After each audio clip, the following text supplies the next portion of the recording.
Started here with the second panel. I'd like to start with the introduction, first of all, of David Light. David is a biotech entrepreneur and scientist with over 10 years of experience in the field. He is the founder and CEO of Valisure. Valisure tests its drugs for toxins, carcinogens, and dilution rate before dispensing to patients.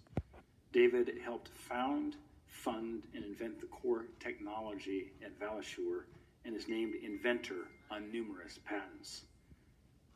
Our second member of the panel today is Martin Van Triest. He's president and CEO of CivRx.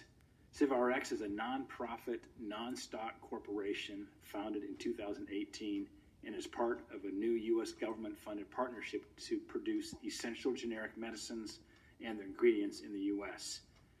The immediate priority for the partnership will be a COVID-19 response. Today, over 50 health systems are Civica members, representing more than 1,200 U.S. hospitals and over 30% of all licensed U.S. hospital beds. Since we don't have time restraints, each witness has 5 minutes for their opening statement, and we will begin with Mr. Light.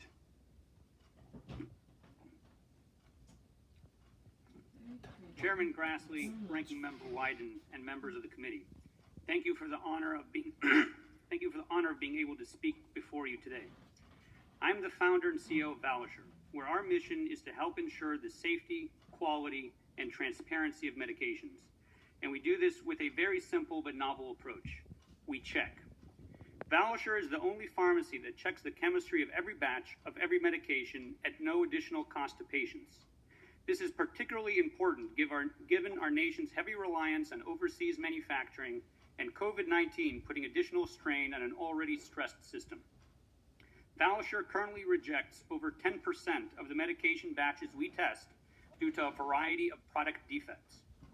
The pharmaceutical supply chain is extremely complex and heavily reliant on the self-regulation of overseas manufacturers.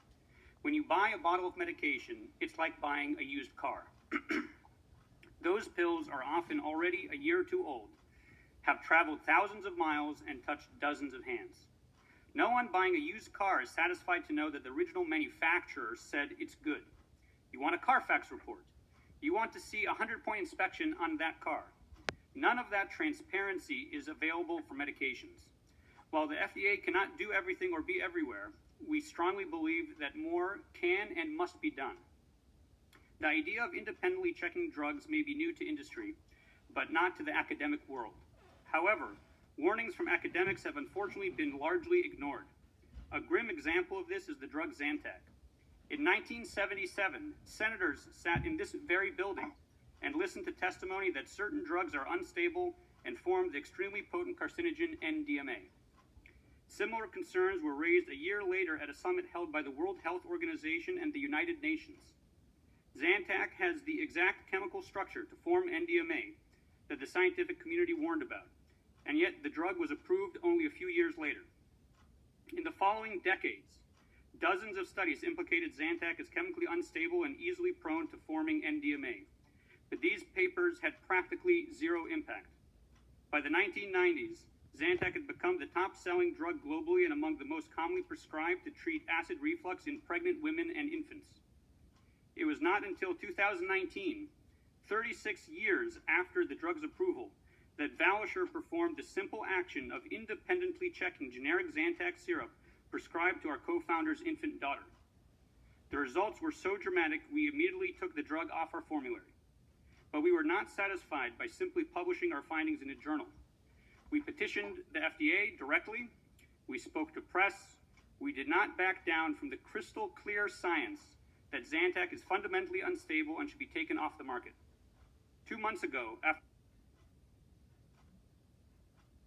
dozens of countries had already banned this dangerous drug, the FDA finally granted our petition and Zantac was officially taken off the U.S. market.